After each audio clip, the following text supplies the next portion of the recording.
வணக்க மக்களே, சற்று முன் வெளியான செய்தி ஒன்று வெளியாகியுள்ளது. உடையும் கூட்டணி பிளானாம், தென் மாவட்டங்களை மீண்டும் காலூன்றும் அதிமுக.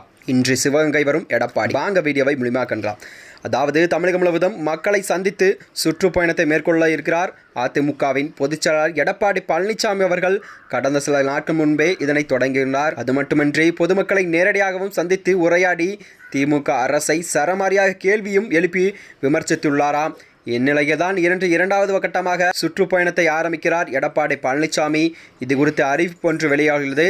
சட்டசபை தேர்தலுக்கு இன்னும் 9 மாதங்களே உள்ள நிலையில்தான் கடந்த 2 நாட்களுக்கு முன்பு யாரும் எதிர்பார்த்த வகையில் அதிமுக பொதுச்செயலாளர் எடப்பாடி பழனிசாமி அவர்கள் திருச்சி விமானம் நிலையம் வந்து மோடியை வரவேற்றாராம். மோடியும் எடப்பாடி பழனிசாமியும் பரஸ்பரம் நலம் விசாரித்துக் கொண்ட நிலையில்தான் சில நிமிடங்கள் இருவருமே சந்தித்து பேசிக் கொண்டதாக தகவல் வெளியாகியுள்ளது. அது மட்டுமன்றி அதிமுக பாஜக இடையே மீண்டும் கூட்டணி உருவாகிய நிலையில்தான் பிரதமர் மோடி அவர்கள் எடப்பாடி பழனிசாமி சந்தித்து பேசுவது இதுவே முதன்முறையாகும். அதிமுக பாஜக கூட்டணி மலர்ந்த போதிலும் கூட இரு தரப்பும் இடையே சில விவகாரங்கள் தொத்துப்போகவில்லை என்றும் தெரிகிறதா. அதாவது கூட்டணி ஆட்சிதான் அமையும் என பாஜக தலைவர் சொல்லி வருகிறார்.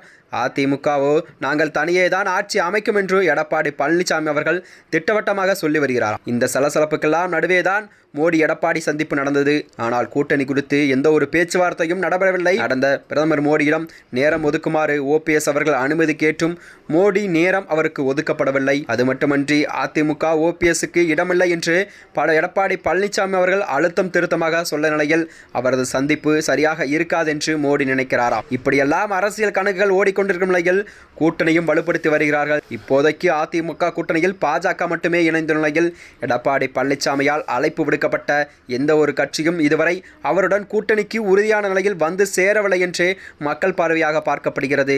எனவே ஏற்கனவே இருக்கும் தோழமை கட்சிகள் கூட கூட்டணிக்குள் கொண்டு வந்து வலுப்படுத்த முயன்றுள்ளதாக தெரிகிறதா. அது மட்டுமன்றி மற்றொரு பக்கம் அதிமுகவின் பொதுச்செயலாளர் எடப்பாடி பழனிசாமி அவர்கள் சுற்றுப்பயணம் மேற்கொண்டு மக்களை சந்தித்து வருகிறாராம்.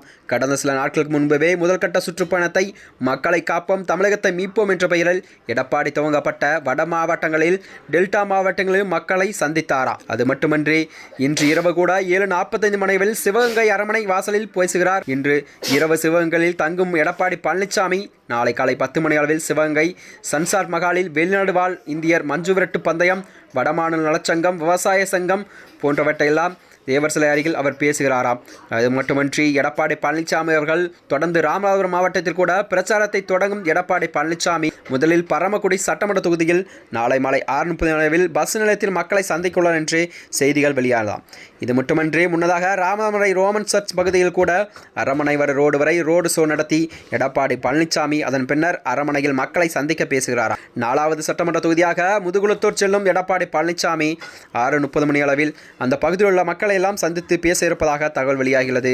மேலும் எடப்பாடி பழனிசாமியை வரவேற்கும் விதமாகத்தான் மயிலாட்டம், ஒயிலாட்டம், தேவராட்டம், காளியாட்டம் போன்ற கலை நிகழ்ச்சி எல்லாம் ஏற்பாடுகளும் செய்யப்பட்டுள்ளது. அது மட்டுமன்றி மாவட்டின் அனைத்து பகுதிகளும் அவரை வரவேற்று பேனர்களும் பிளக்ஸ் போர்டுகளும் வைக்கப்பட்டுள்ளது. அதேபோல் வரவேற்பு தோரண வாயில்களும் வண்ண விளக்குகளும் பொருத்தப்பட்டு எடப்பாடி பழனிசாமி அவர்களை மக்கள் சந்தோஷத்திலும் ஆரவாரத்திலும் வரவேற்று வருகிறார்களாம். மேலும் இதுபோன்ற வீடியோக்களை தெரிந்து கொள்ள நமது சேனலை மறக்காமல் சப்ஸ்கிரைப் செய்து கொள்வோம். நன்றி, வணக்கம்.